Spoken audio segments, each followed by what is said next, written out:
Evugambirwe Sabadikon wa Rwibare Reverend Tito Byamani aha kanisa ya Rushozi Church of Uganda obabire nibamwakira hamwe no kumutabarisi yo kutunga entebe.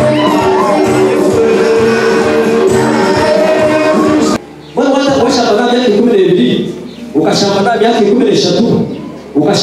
20 aro mutiyaza kusheko mushimuro cyo myaka 35 baraza kikari ya 5 zo muri na muci na musa obukureba bakabiduga yo ndafa abana bashobora bataka mazemyezi ukabura muwatana abashika bari bashaka musa.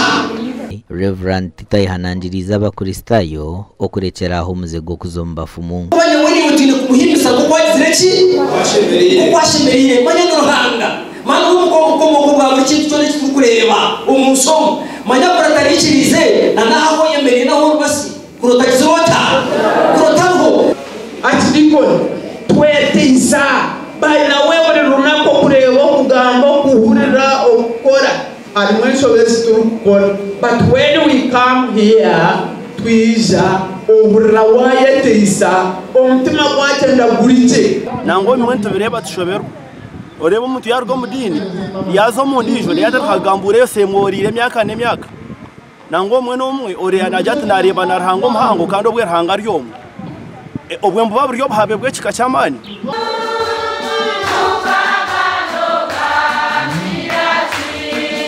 Omugani makuru mu district ya Shema abashija barabwirwa ko rugaha bakazi babandi babana benda obusinji.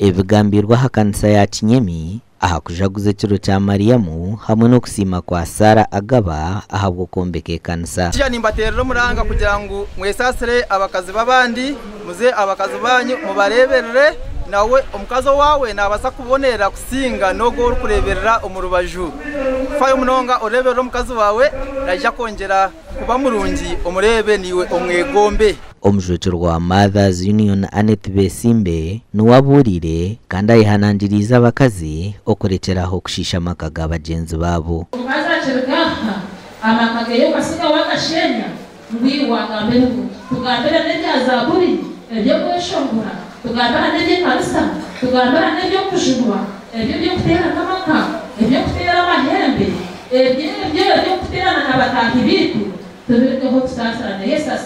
Sara agabubire na sima ruhanga hijira abakristayo kwega kusasarana hamwe no kusima mukama. Shabangu mukama mpero zo mutuma bwo kusasara ngero kusasara bagenzi banje abakubona Bible na jangu tarisasarwa kugera umukigambo cyatuburwe rizoba cyaba nkigera ngo tugende nk'abanyabwenge tutebekanisa amakagitu kandi tugerena no kusasarana iyo masasere mugenzi we wayinezikanaho.